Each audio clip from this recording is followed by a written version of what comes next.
అట్లానే ఈ రోజున బీసీల కోసం ఒక జెండాని ఒక ఎజెండాని తీసుకొని మన ముందుకు వచ్చినటువంటి శ్రీ బోడే రామచంద్ర యాదవ్ గారికి, వేదికపై ఉన్నటువంటి పెద్దలందరికీ, ఈ యొక్క కార్యక్రమానికి వచ్చేసినటువంటి అశేష బీసీ సమూహానికి నా నమస్సుమాంజలి. ఈ రోజున మన బీసీలకి ఈ దేశంలో 60% ఉన్నా కూడా కేవలం చట్టసభల్లో కానివ్వండి, స్థానిక సంస్థల్లో కానివ్వండి 20% మించి మనం లేము.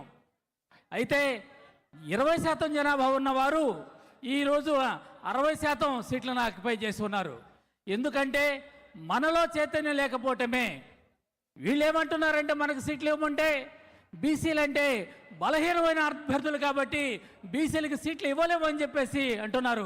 నేను ఒక్కటే ఈ పార్టీలను అడుగుతున్నాను, ఈ రాష్ట్రంలో ఎన్టీ రామారావు కన్నా కూడా బలమైన అభ్యర్థి ఎవడున్నారు చెప్పండి అని చెప్తున్నాను.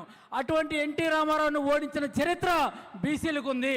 కాబట్టి బీసీలు అంటే బలహీనమైన అభ్యర్థులు కాదు, బలమైన అభ్యర్థులు అని చెప్పేసి ఈ సందర్భంగా వీళ్ళకి తెలియజేస్తున్నాను.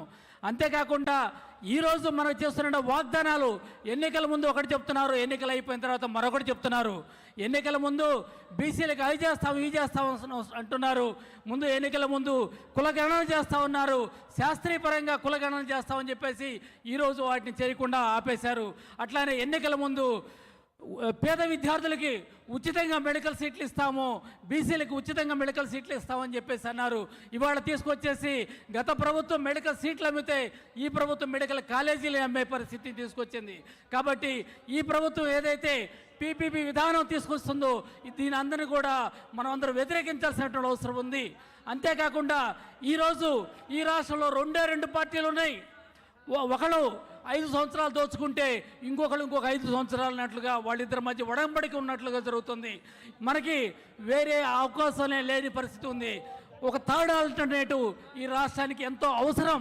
ఈరోజు ఈ రాష్ట్రానికి ఒక తృతీయ ప్రత్యామ్నాయం తీసుకురావడం కోసం మన ముందుకు వచ్చేసినటువంటి శ్రీ బోడే రామచంద్ర యాదవ్ గారికి మనందరం కూడా సౌహృదయంతో స్వాగతం చెప్పి వారికి కనుక మనం మద్దతు ఇచ్చినట్లయితే ఈ రాష్ట్రంలో బలమైనటువంటి ఒక మూడో ప్రత్యామ్నాయం వచ్చేదానికి అవకాశం ఉందని చెప్పేసి నేను మీ విధంగా మనం చేస్తున్నాను. అంతేకాకుండా ఈరోజు ఉన్నటువంటి ఈ పార్టీలు బీసీ నాయకుల్ని అవమానిస్తున్నారు, అవహేళన చేస్తున్నారు, వాళ్ళకి ఎటువంటి అవకాశాలు ఇవ్వకుండా అణగదొక్కుతున్నారు. మనందరూ తెలుసు, గత సంవత్సరం గౌతులచ్చన్న గారి విగ్రహావిష్కరణలో 2 బీసీ నేతలు కలిసి మాట్లాడుకున్నారని చెప్పేసి వారి చేత బలవంతంగా క్షమాపణ చెప్పారు. అయితే వాళ్ళ కుటుంబాలు ఇవాళ ఎవరైతే మనం పరిపాలిస్తున్నారో వాళ్ళు చూసినట్లయితే భార్య ఒక పార్టీలో ఉంటే భర్త మరొక పార్టీలో ఉంటున్నాడు. అట్లానే అన్న ఒక పార్టీలో ఉంటే చెల్లెలు ఒక పార్టీలో, వదిన ఒక పార్టీలో ఉంటే మరిదొక పార్టీలో ఉన్నారు. వాళ్ళు ఏ చేసినా తప్పు కాదు, కానీ బీసీలు ఏ చేసినా కూడా నేరంగా చూస్తున్నారు. కాబట్టి ఈ వివక్ష అనేది మనం ఎదుర్కోవాల్సిన అవసరం ఉంది.